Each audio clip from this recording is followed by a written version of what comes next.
Madam आपका क्या नाम है? सर मेरा नाम अंकिता पांडे है। पति का क्या नाम है? मिस्टर नवनीत कुमार पांडे। ये घटना कैसे हुई? सर मेरे और मेरे पति में विवाद हुआ था। लेखा गुप्ता एक है, महिला मोर्चा की अध्यक्ष है।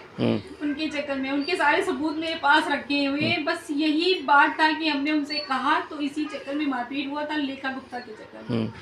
ये कहने के बाद में उन्होंने इतना मारा था कि शायद हम बच गए थे, यही बहुत था। और उसके बाद में किसी भी प्रकार से हमने अपने मोबाइल से चोरी छुपे से अपने भाई को फोन मैसेज किया कि बस इतना ही लिखा था, भाई बचा लो नहीं तो हमको मार डालेंगे। भाई ने 1.5 घंटे बाद मैसेज किया तो भाई पहुंचा, मेरी बहन बहनोई पहुंचे और पिताजी बाद में पहुंचे थे, क्योंकि पिताजी सरेन दुकान करते हैं तो रात में आए थे। फिर जब वो सोचे कि इनको लेके चले जाएंगे तो उन्होंने हमको धमकी दिया कि जाओ तुम जाओ, अभी मैं सुसाइड कर लूंगा जाके। ये किसने कहा? ये मेरे पति ने कहा। पति ने कहा जी। अच्छा। और वो आगे आगे चले हैं सर, हम लोग पीछे से उनका पीछा भी किए कि ऐसा कह के गए शायद ऐसा ना कर लें। फिर अतुल पेट्रोल पंप के पहले तक ये गए हैं, फिर हम लोगों ने वहाँ तक पीछा भी किया। ये जब देखे हैं उसके अपने शीशे में बाइक के कि ये लोग आ रहे हैं, तो ये जो है उस पे बाईपास पे निकल गए। फिर बाईपास पे निकल गए, उसके बाद हम लोग सर रमेश वाजपेयी के घर गए थे। उसी हालत में मेरे नाक से भी ब्लड बह रहा था, हाथ से भी बह रहा था, और उसी तरीके से जैसे भी थे हम रमेश वाजपेयी के घर गए थे। मैंने अपनी पूरी बात रखी, उन्होंने सारी चैट हमसे ले ली, सारे साक्ष्य ले लिए, लेकिन हमसे कुछ कहा नहीं। अच्छा। हमको कोई सांत्वना नहीं मिली। फिर आप इसके बाद फिर कहाँ आई? फिर सर जब हमें कोई न्याय कहीं से, हमने सोचा कि मेरा आदमी 22 साल से इनके यहाँ संस्था में काम कर रहा है, हमने सोचा कि हाँ चलो इनसे बताएंगे, ये हमारी हेल्प करेंगे। उन्होंने नहीं किया और वो धमकी देके हमको सर गए थे। खुद ने कहा था कुछ हो जाता, दुर्घटना हो जाती तो मेरे घर वाले फंस जाते, मैं भी फंस जाती।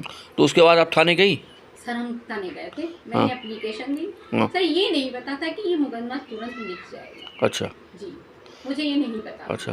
अब कैसे हुआ क्या हुआ नहीं पता, मुझे डॉक्टरी के लिए भेजा गया और उसके बाद में सर जो भी हुआ मुकदमा, फिर बाद में मुझे चला कि मुकदमा दर्ज हो गया है।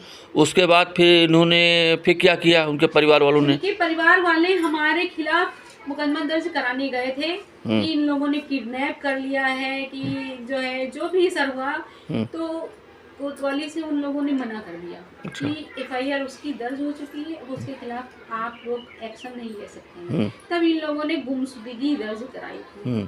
सर जैसे मानते हैं किसी ने गुमशुदगी दर्ज कराई, तो अगर जिसने भी कराई है उसको भी बाकायदा पता चल रहा है कि गुनहगार कहाँ पे है, तो क्या ये सर आपको कोतवाली में इन्फॉर्म नहीं, मेरे घर वालों को नहीं बताना चाहिए था कि फला आदमी वहाँ पे है? सर जिस दिन भी मेरे आदमी से बात हुई है, जिस दिन भी बात हुई है, मैंने तुरंत इन्फॉर्म किया है कोतवाली को कि हाँ मेरी सर आज बात हुई है। और यहाँ तक सर कितने दिन तक बात हुई है आपकी पति की? मेरी सर 20 को ये मैटर हुआ है, 20 नहीं बात हुई, 21 को बात नहीं हुई, 22 को नहीं हुई है, 23, 24, 25 और 26 लास्ट डे तक बात हुई है, और वो भी बात थोड़ी जरा सी बात हुई है। और लेकिन मेरे हस्बैंड ने ये आज तक नहीं बताया कि मैं किस लोकेशन पे। बराबर बात उनके ऊपर बहुत ही प्रेशर बना दिया गया था। और एक चीज सर कि जैसे मेरे आदमी का डेड बॉडी या कोई शिनाख्त नहीं मिली है, तो कोई भी ऐसे कैसे पोस्ट डाल सकता है 2 दिन पहले कि उनके बच्चों की इंटरमीडिएट तक निःशुल्क शिक्षा दी जाएगी सीता ग्रुप ऑफ एजुकेशन से। किस बेस पे इन्होंने ये डाली? किसने डाला ये रमेश वाजपेयी ने डाला था 2 दिन पहले, जब डेड बॉडी मिली उसके 2 दिन पहले ही इन्होंने डाल दिया। अच्छा सर किस बेस पे डाल दिया था? और उसके बाद में सर लास्ट टाइम अंतिम संस्कार तक हम गुहार लगाते रहे कि मुझे एक बार उनका लेफ्ट पैर खोल के दिखा दिया जाए। वो लेफ्ट पैर में क्या चीज थी? उनके लेफ्ट पैर में सर ऑपरेशन का बहुत बड़ा निशान था। अच्छा जी, बहुत बड़ा निशान था कि आदमी दूर से भी पहचान सकता था कि वो वही है। तो प्रशासन ने क्या कहा कि नहीं दिखाया? प्रशासन ने कुछ नहीं कहा, शांत हो जाओ बेटा, शांत हो जाओ। हमेशा सर हर जगह से हमें धुतकारा गया, मुझे किसी का सपोर्ट नहीं मिला। मैं पीएम घर भी गई, पहले दिन भी वहाँ से मुझे भगा दिया गया। दूसरे दिन सुबह ही मुझे 10:30 बजे बुलाया गया था, मैं सुबह सर 9 बजे वहाँ पहुँच गई थी। मेरे बच्चे छोटे छोटे नन्हे मुन्ने बच्चे हैं सर, क्या इनको इंसाफ नहीं मिलना चाहिए? इन बच्चों का क्या नाम है? नाम बता दीजिए बेटा। अक्षत पांडे। आपका बेटा? और सर दूसरे दिन भी जब लास्ट पीएम होना था, हम लोग बाहर बैठे रहे, मुझे किसी भी सदस्य को अंदर नहीं जाने दिया। लेकिन सर मेरे ससुराल पक्ष के लोग बराबर जा रहे हैं, अंदर आ रहे हैं। मेरे भाई ने भी एक बार कहा कि सर वहाँ भी बहुत फोर्स थी सर, बुलाया गया था, यहाँ तक कि एसपी सब आए थे। इसने गुहार लगाई कि मेरे भी जीजा थे, एक बार मुझे देख लेने दीजिए, लेकिन सर किसी ने नहीं सुनी। मेरे पक्ष के किसी एक भी पर्सन को, यहाँ तक कि मेरे बेटे को भी नहीं देखने दिया।